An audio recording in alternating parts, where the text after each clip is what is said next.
Very broadly speaking, errors can be divided into two groups: operational errors and developer errors. Operational errors are errors that happen while the program is undergoing a task. For instance, network failure would be an operational error. Operational errors ideally should be recoverable. There should be a strategy for that error within your program that's going to recover from that error.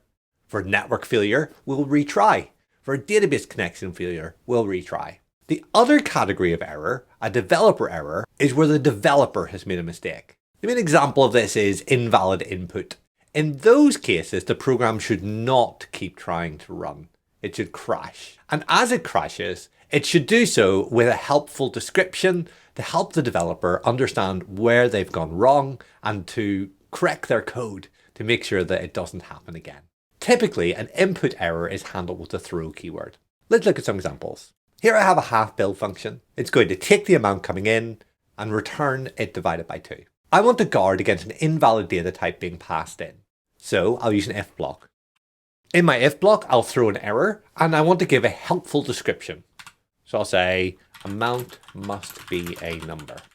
Now when I try to use my function with something that's not a number, I get to throw an error, the error message, and the stack trace.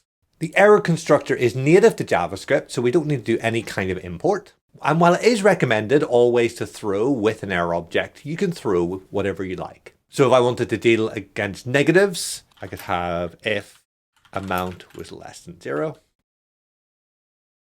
I'll run my code and I get my error, but I don't get the stack trace. Now, as it says, I can use this flag --trace uncaught, which will give me the stack trace, but it's recommended to use the error object.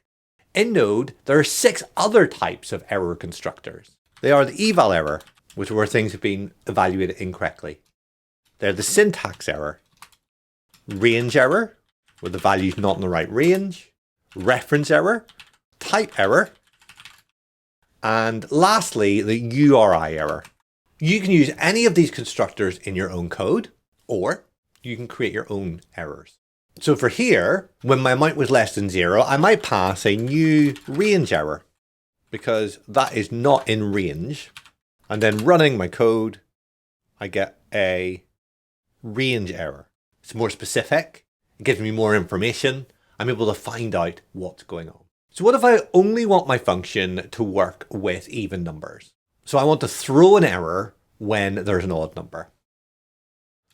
I want to throw a new error and I'll use it with an odd number. Okay, I get an error here, number must be even. And I have a descriptive message, so that's helpful. It tells me what the problem is. And I can search for that descriptive message in my code base. I could look for number must be even and find where in my code that message has been set. But like range error gives me a little bit more context to what's going on, I can have a custom error that will also give me some more context. So I'm going to create an error called odd error.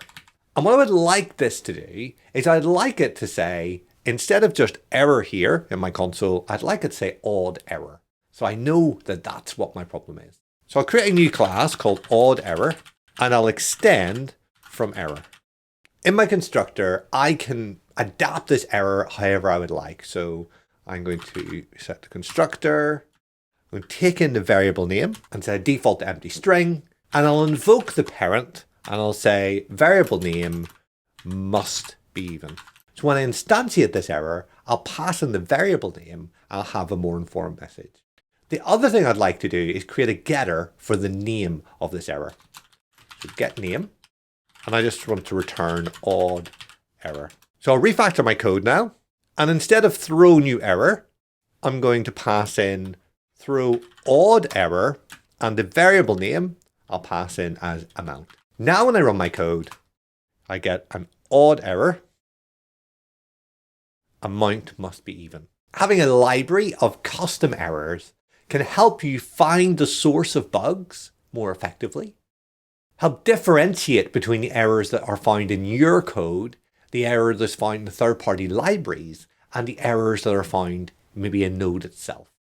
One last thing, when thinking about creating custom errors, we could also think about using error codes. These are like the things that come up in our microwaves, error 1624, that we need to look up the manual to find out what actually went wrong. So in my constructor for my error, I'm going to add a this.code, and I'll add an error code string. Now these codes are generally all uppercase characters with separate words being delimited by underscores. So I'm going to say error underscore must be even. So now when I run the code, I get the code at the bottom, it must be even, and I get the odd error, the variable amount must be even. This really informative error message helps me know what went wrong and why it went wrong, and makes it easier for me to identify exactly where in my code the problem is and how I can go about starting to debug it.